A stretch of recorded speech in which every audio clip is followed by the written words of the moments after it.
Shalom Bapak Ibu Saudara yang dikasihi Tuhan. Seri pengajaran hari ini berjudul Beroleh Kekuatan dan Semangat. Saudara, diakui atau tidak, sejatinya memang hari-hari ini hidup semakin tidak mudah. Dampak dari pandemi COVID masih begitu terasa, usaha masih belum sepenuhnya pulih. Belum lagi akan adanya pesta demokrasi yang juga berpengaruh pada gerakan pasar. Banyak pelaku bisnis, khususnya para pengusaha, cenderung mengambil sikap menunggu. Apalagi kalau ada tekanan dari dalam, bisa berupa masalah keluarga atau gangguan kesehatan. Ini menjadikan hidup semakin sulit dan berat. Dalam Yesaya 40 ayat 29 sampai 31 dituliskan demikian. Dia memberi kekuatan kepada yang lelah dan menambah semangat kepada yang tiada berdaya. Orang-orang muda menjadi lelah dan lesu dan teruna-teruna jatuh tersandung. Tetapi orang-orang yang menanti-nantikan Tuhan mendapat kekuatan baru. Mereka seumpama Raja Wali yang naik terbang dengan kekuatan sayapnya. Mereka berlari dan tidak menjadi lesu, mereka berjalan dan tidak menjadi lelah. Dia yang berjanji memberikan kekuatan dan semangat dalam ayat ini adalah Allah yang dahsyat, Allah yang maha perkasa, maha besar, maha bijaksana. Allah yang menakar air laut dengan lekuk tangannya, yang mengukur langit dengan jengkal, menyukat debu tanah dengan takaran, menimbang gunung-gunung dengan dacing. Allah yang penuh hikmat, yang bertahta di atas bulatan bumi, yang membentangkan langit seperti kain, yang membuat pembesar-pembesar menjadi tidak ada, dan yang menjadikan hakim-hakim dunia sia-sia saja. Dia Allah yang kekal, yang dahulu ada, sekarang dan nanti tetap ada. Kuasanya sama. Itulah Allah kita. Pertanyaannya, pernahkah kita menghayati bahwa Allah kita begitu dahsyat dan luar biasa seperti itu? Sebab penghayatan ini penting. Penghayatan inilah yang akan membuat kita kuat dan bersemangat menghadapi berbagai keadaan berat dan sulit. Kita akan kuat dan bersemangat apabila kita menanti-nantikan Dia. Demikian dikatakan dalam ayat tadi. Itulah kuncinya, saudara, yaitu menanti-nantikan Tuhan. Walaupun orang-orang muda menjadi lelah dan lesu dan teruna-teruna jatuh tersandung, maksudnya walaupun banyak orang yang menjadi lemah dan menyerah, tetapi dikatakan orang-orang yang menanti-nantikan Tuhan akan mendapatkan kekuatan baru. Artinya, kalau kita menanti-nantikan Tuhan, kita akan tetap kuat dan bersemangat. Menanti-nantikan Tuhan dalam teks aslinya bahasa Yunani dipakai kata kafah.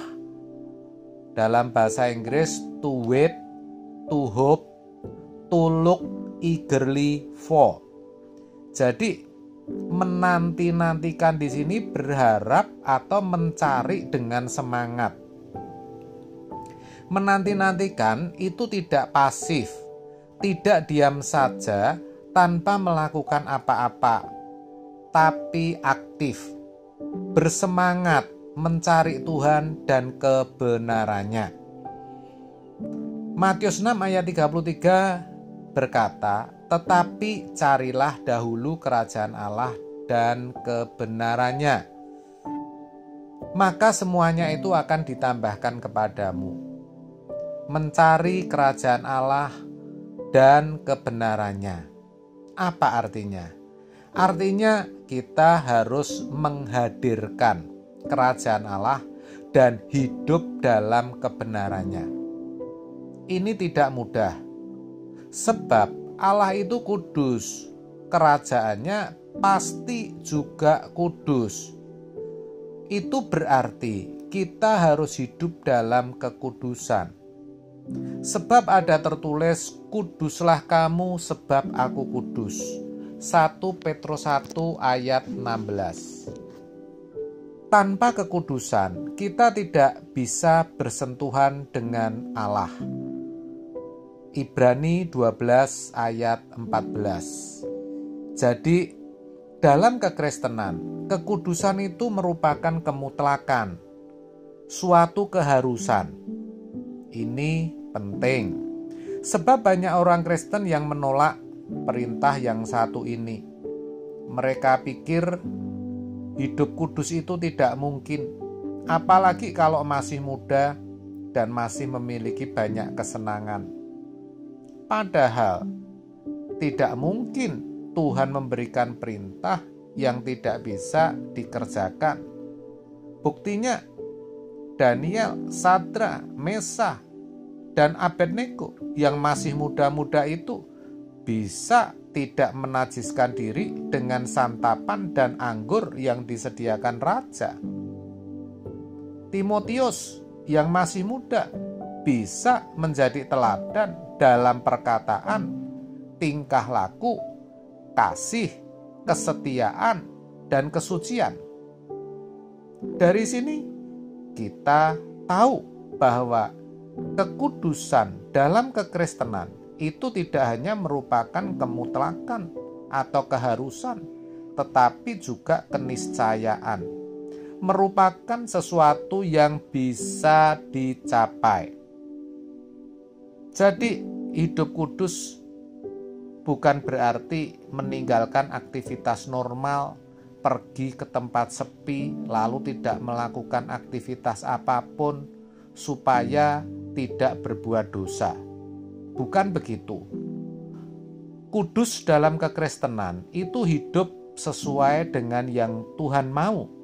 Hidup sesuai pikiran dan perasaan Allah. Lalu caranya bagaimana? Yang pertama, pola pikir kita harus kita ubah dan kita baharui dulu. Seperti dituliskan dalam Roma 12 ayat 2. Kita baharui dengan firman Tuhan. Kita harus mau terus belajar firman Tuhan oleh pimpinan Roh Kudus. Supaya apa? Supaya firman itu semakin hari bisa semakin kita kenakan.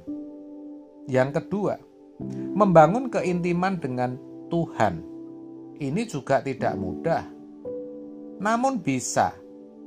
Caranya bagaimana? Ya, kita harus bisa menghayati, bahkan mengakui bahwa Tuhanlah sumber kehidupan kita. Seperti dituliskan dalam Mazmur 42 ayat 2-3. Seperti rusa yang merindukan sungai yang berair, demikianlah jiwaku merindukan Engkau ya Allah. Jiwaku haus kepada Allah yang hidup. Bilakah aku boleh datang melihat Dia? Air bagi rusa bukan sekedar penghilang dahaga, tapi sumber kehidupan. Kita harus betul-betul mengakui bahwa kita tidak bisa hidup tanpa Tuhan. Kalau itu betul-betul kita hayati, maka sesibuk apapun kita akan memiliki waktu untuk Tuhan, untuk bersekutu dengan Dia, untuk membangun keintiman dengan Dia.